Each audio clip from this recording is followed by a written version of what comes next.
Hello my dear sewing friends, it's Elisa here with Thoughtful Creativity. So, are you ready for this? I hope you are, because today we're sewing leggings.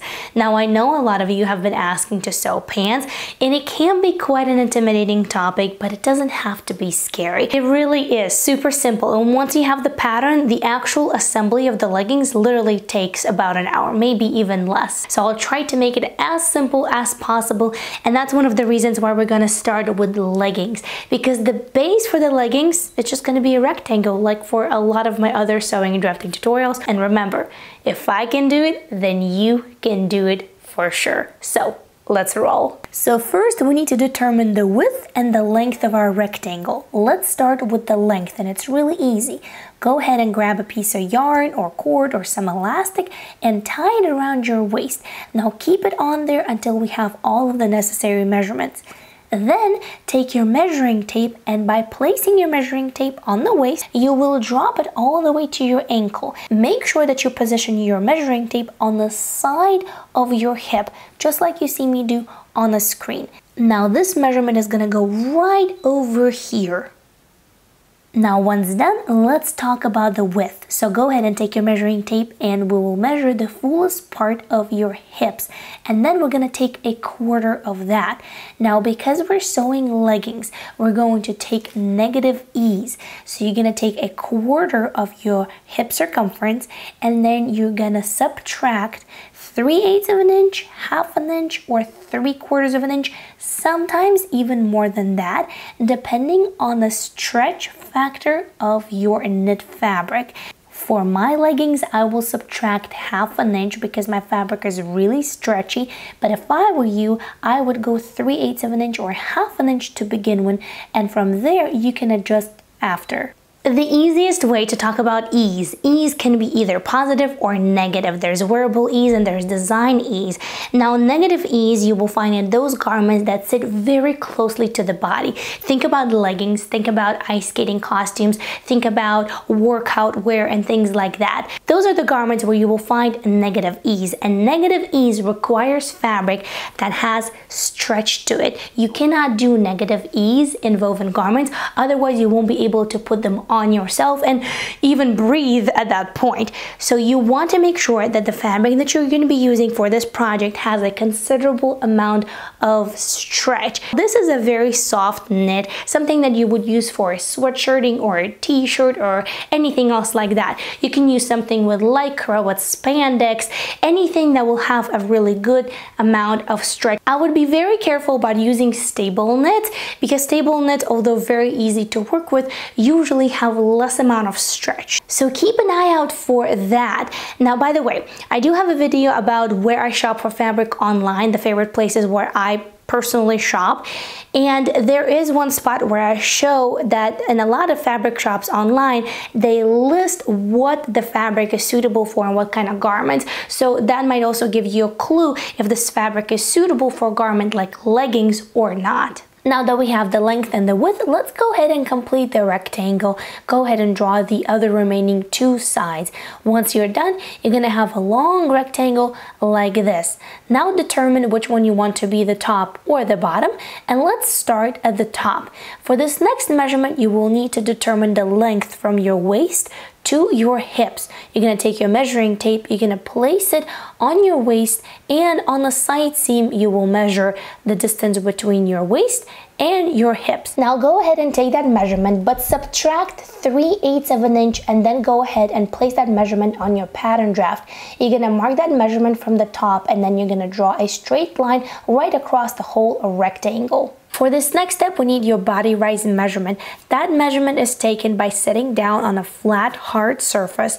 Then you take a ruler and you place it on that surface perpendicular to your body. And then you measure the distance between your waist to the bottom of the surface that you're sitting on. Once done, take that measurement, subtract 3/8 of an inch, and place it on your pattern draft, just like we did with the previous measurement. For this next measurement, we will need to determine the distance between your waist and your knee, which is very easy to do. Just like before, take your measuring tape, place it on your waist, and then determine the distance between your waist and your knee. And go ahead and place it on your pattern draft. Now on my pattern draft, you will see two lines. One line will be for the knee, and another line will be a little bit higher up, maybe 1.5 inches, maybe 2 inches higher. That's how I mark the placement of my lower thigh. Some people like to mark placement of mid-thigh. However, I do find it more helpful if I mark for myself lower thigh. So you can do either. Right now, let's go ahead and take care of the crotch area. So take this line, this measurement, divided by 4. So measure it, divided by 4. And we're going to extend this line by 1/4 of that line's full measurement. So here you see this is 1/4. All right, now what we need to do is at a 45-degree angle, which is really easy to determine, you just draw 1 by 1 inch square, and then at a 45-degree angle connecting two opposite corners, you draw a line that is 1 inch and 3/8 long. And now we need to take these 2 points and blend them into the perpendicular line of the center front, just like you see me do on the screen. So we're blending it right into the middle of this line right over here. Now go ahead and take the measurement of your waist. So we take a measuring tape, place it around your waist, and we measure your full waist circumference. We're going to use 1/4 of that right here on this top line. But just like with other measurements, we need to subtract a little bit of ease from it. So I will be subtracting 3/8 of an inch, just like for other measurements that I've used in this tutorial. However, for you, just like mentioned before, you can do 1/2 inch, 3/4 of an inch, 1 inch, depending on the properties of the fabric, on the desired fit, and of course on your body as well. Now we need to connect that point to the hips and to the crotch area with a really nice smooth curve that will create a beautiful seam for the side of our leggings. Now that might take a couple of tries because we want to make sure that that curve is really smooth and there's nothing too dramatic, no big bumps or anything like that. Now once done, let's go ahead and move to the crotch line. You want to take that whole line from the crotch extension to the edge of the side seam, and you want to divide it in half. That middle is going to be the center of the leg. So go ahead and draw a straight perpendicular line all the way up and all the way down from that point that you have just marked. Now that we are at the bottom of the leg, let's go ahead and take care of the ankle. Take a measuring tape, measure your ankle, the circumference, divide it in half. Don't forget to subtract some of the negative ease and evenly distribute that measurement on each side of the center of the leg. You're going to go ahead and repeat exactly the same steps for the knee with the measurement of the knee. However, here I would be a little bit cautious of taking too much of negative ease because the knee is the main moving part of your leg, and you definitely want to make sure that you feel comfortable as you are performing your daily activities, walking, sitting, and things like that. Now you're going to repeat exactly the same steps for your mid-thigh or your lower thigh measurement, whichever one you have marked on your pattern paper. And here's an extra tip. Of course, always make a sample garment. That is the best practice, whether you're beginner, intermediate, or professional. It always helps for you to analyze what is going on, if the fit is great or if the fit needs to be adjusted. Now let's go ahead and connect all of the points to create a side seam and inner leg seam. It's easier if you first do that with straight lines, and after that we will adjust. So here's a straight line, and about upper third part, I take about 1/4 of an inch towards the inside of the leg, and that helps me curve it in just like you see me do on the screen. So that creates a really nice curve of the inner leg. We're gonna go ahead and connect with a straight line the side seam of our leg. So straight line goes first, and I do exactly the same, about 1/4 of an inch to the outside of the pant leg, and then I curve it in as well, and that helps me out as well with creating a really nice smooth curved side seam. And then for the bottom, it's really easy, just straight lines will do. If you need to blend them in a little bit at the knee, go ahead and do that, and don't be afraid if that shaves off about 1/8 of an inch or maybe up to 1/4 of an inch from your knee circumference as well. That is totally fine. Don't worry about that. If you have enough stretch in your fabric, you can accommodate that without a problem. All right, now that that is done, the last part, go ahead and take 1 inch down from the center front, and let's go ahead and curve in to make sure that the front of our leggings is really nice and looking neat. And that's it. Now we will need to mark that this is the front of our legging pattern, which is unusual because usually we start drafting all of my pattern pieces from the back. This is going to be the grain line, right? The center of the leg. So that's how you're going to place it on your fabric, cutting out. The stretch will go this way, right? The greatest amount of stretch. And you can also mark the center front. All right, the front pattern piece is ready. So let's go ahead and take care of the back pattern piece, which is really easy. Go ahead and grab a new piece of paper and lay it on top of your front pattern piece. And now we're going to copy. We're going to copy everything as is except for 2 moments. Moment number 1 is the top. As you can see, I am not copying the dip at the center front. Instead, I left it as is at the right angle. Now we're copying the bottom of the leg, and again, leave everything as is except for the crotch area. So leave crotch area right now untouched because we will need to extend it and to lower it a little bit. So let's go ahead and take care of that. So since we have more volume in the back, let's go ahead and extend the crotch area by 1/2 inch.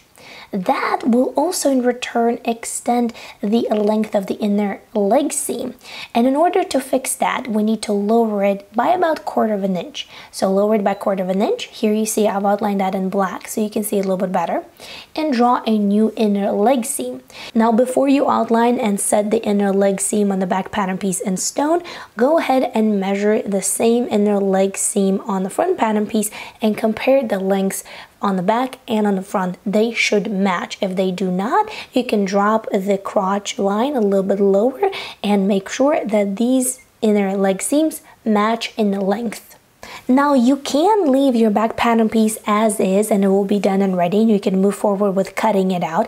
However, usually we have more volume in the back than we have in the front, and here you can clearly see that in the front I did curve in the center front to waist, and of course we also have shorter crotch, but in the back we haven't done anything.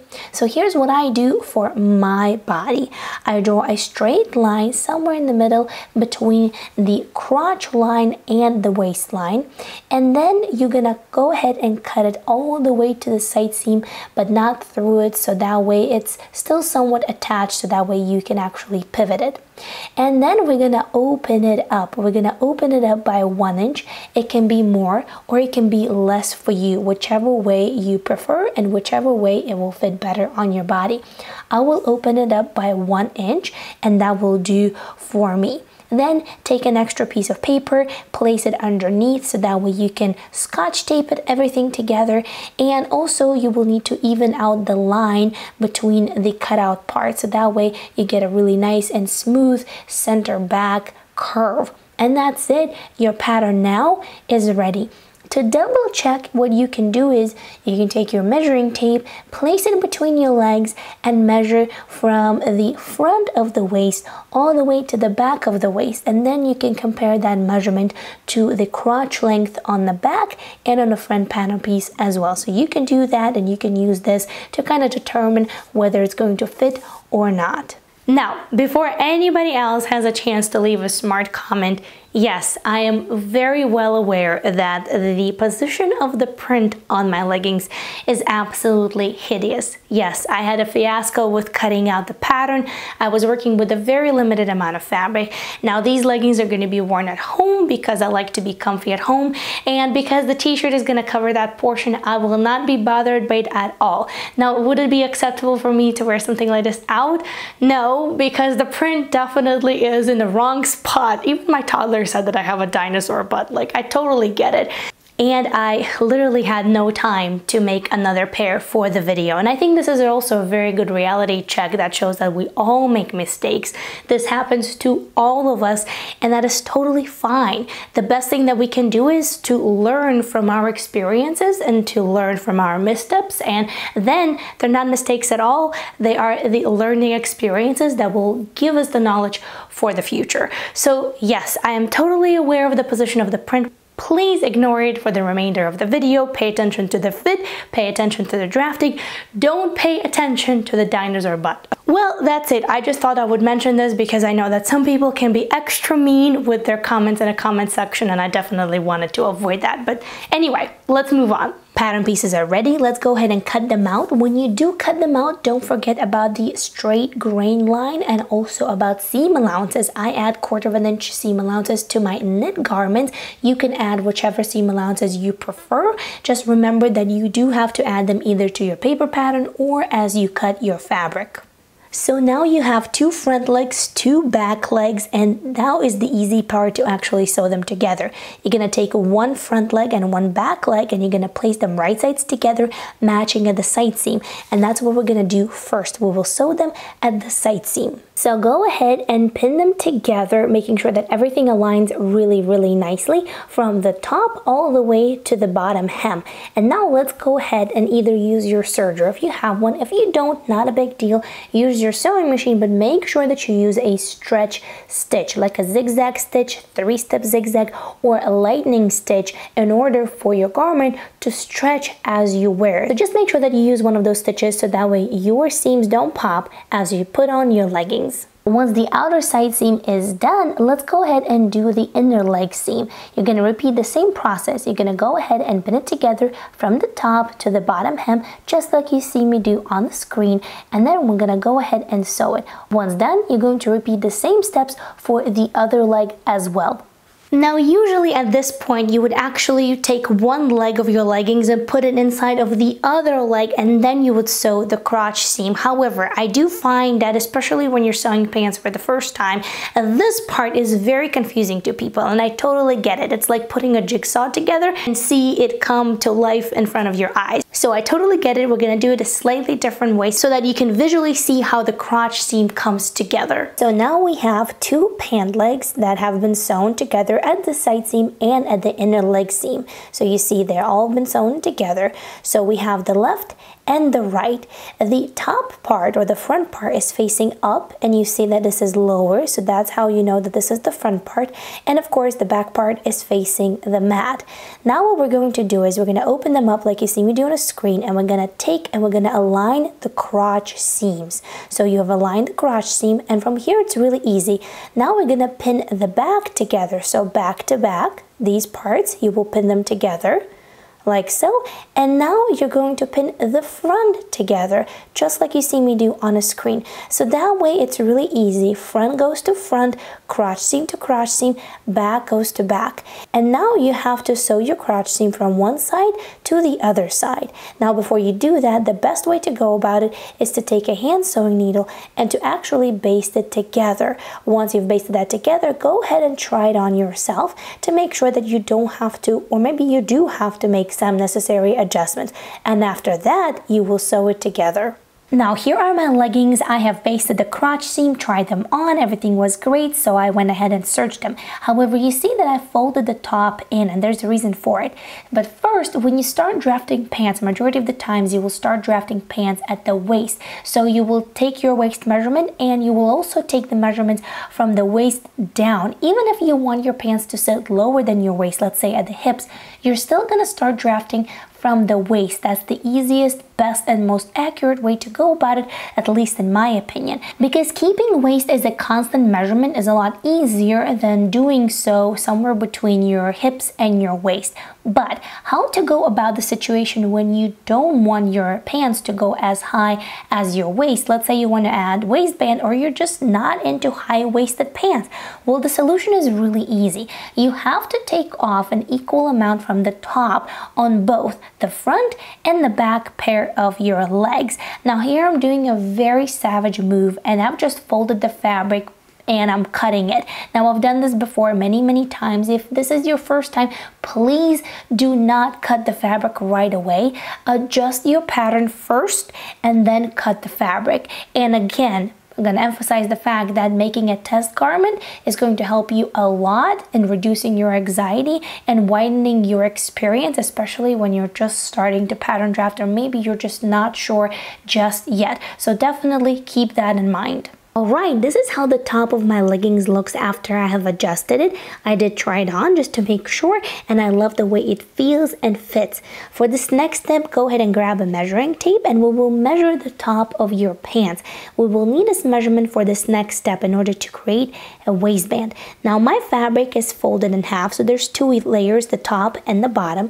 For the width of your waistband, you will need to take the measurement that you just took from the top of your pants, and you will need to subtract 1 or 2, maybe more inches, depending on the fabric that you're using.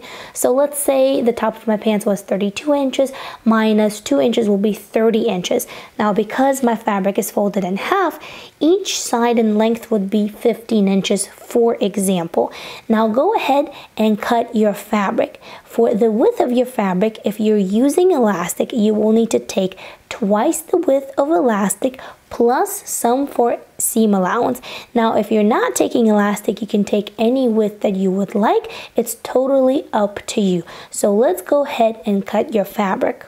Now this fabric is double brushed polyester knit, and I've actually used this for a mock-up for another project that we did over the summer, and you might recognize this project by a little dip, little sweetheart neckline right there on top, and that was the retro top. So I'm just repurposing this fabric because I think it will go very nicely with those pink dinosaurs on the leggings.